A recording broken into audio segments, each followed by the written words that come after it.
आकुली जहागीरला भास्कर पाटलाच्या विहिरीला पाणी लावलं. आकुली जहागीर उल्लेख आहे विजय ग्रंथामध्ये, पाच चला थोडस. भास्कर पाटील म्हणजे न मानणारा व्यक्ती. तप्त उन्हामध्ये बाबा कासावीस झाले आणि जंगलातून पडत होते. पडता पडता पडता पडता त्यांना झाडाच्या खाली एक मडकं दिसलं. त्या मडक्यामध्ये पाणी होतं. आणि बाबा म्हणायला लागले, लगेच तिथं गेले. बंडीच्या जवळ भास्कर उभा होता पाटील.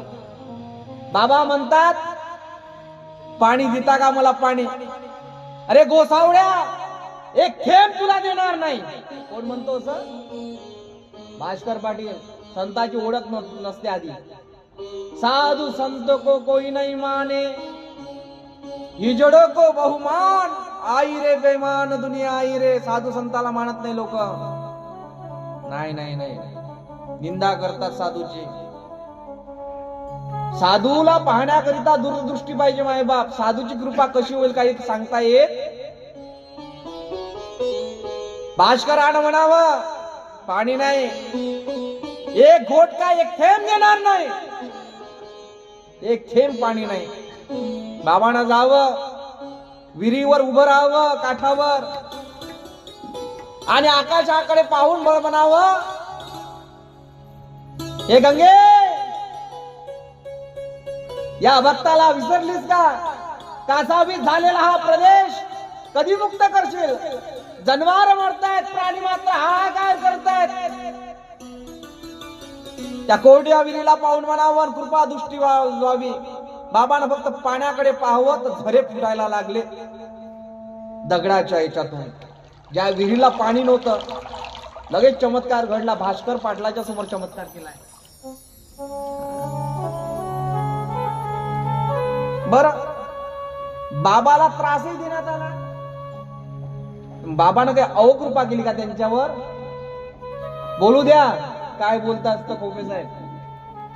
ऐकून घेण्याची क्षमता तुमच्यामध्ये असली पाहिजे, तर म्हणजे कृपा होईल भगवंताची. चांगल्या कामाला अडथळे असतातच. चांगला माणूस भेटण्याकरिता खूप प्रयत्न करावा लागतो, संयम ठेवावा लागतो. एमपीएससी यूपीएससीचा अभ्यास करणाऱ्या विद्यार्थ्यांना विचारा, संयम काय असते.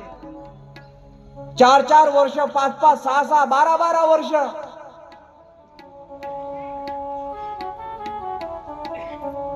साध्या परीक्षेमध्ये जातो, प्राथमिक परीक्षेमध्ये जातो आणि नंतर कुठेतरी मेरिट मध्ये नाव येतं. एक मार्क्स न कटतात ते, एक पॉइंट न 0.0. सांगायचं तात्पर्य एवढं, बाबाला त्रास देण्यात आला, पण बाबानं अवकृपा कोणावर केली नाही. साधू संत को कोई नहीं माने, हिजड़ को बहुमान. सून बोलली बाबा तुम्हाला, बोलू द्या, भोगेल ते. अजिबात उलटून बोलू नका. म्हाताऱ्या लोकांना विनंती आहे, म्हातारं झालं की मौन धारण करावं. आलं का लक्षात? बडबड करू नये.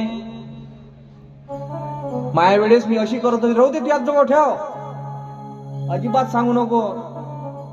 आमच्या वेळेस टिकल्या कोणी लावे नाही, कुंकू लावू कुंकू, राहू दे ना बिचारे, आता सगळंच आहे.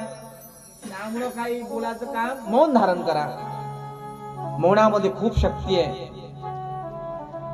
मौन हे तप आहे. एक तप जीवनामध्ये असलं पाहिजे. तो राघव चंद्र आपल्याकडे येतो. तपाचे सामर्थ्य तपिला अमूप चिरंजीव कल्प वैकुंठ नांदे. वैकुंठाची प्राप्ती होईल तुम्हाला, जे म्हणावं ते घडेल. साधू संत को कोई नहीं माने, हिजड़ों को बहुमान. खोटाट्या माणसांना मान आहे.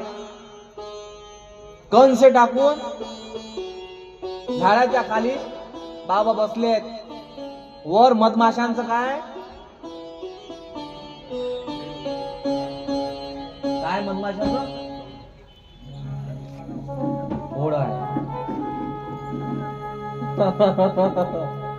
मधमाशांचं पोड आहे. आणि मधमाशांचं पोळं असताना काही लोकांनी, हिजड्या लोकांनी, बदमाश लोकांनी काय केलं, कंस पेटवले त्याच्या खाली. काय लाड करतील का त्या मधमाशा? नाही नाही नाही नाही, डसायला लागल्या. साधू संत को कोई नहीं माने. गजानन महाराज एकेकी कडले नाहीत. त्या कंसाला पेटवण्यात आला आणि ते कंसानं धूळ व्हायला लागलं आणि ते धूळ मधमाशाच्या पोळ्याला लागलं आणि त्या मधमाशा उडायला लागल्या आणि बाबाच्या अंगावर डसायला लागल्यात. बाबाला उसानं मारण्यात आलं. कोणता अध्याय चालू आहे आता? हो पायांनो, अध्याय क्रमांक 7.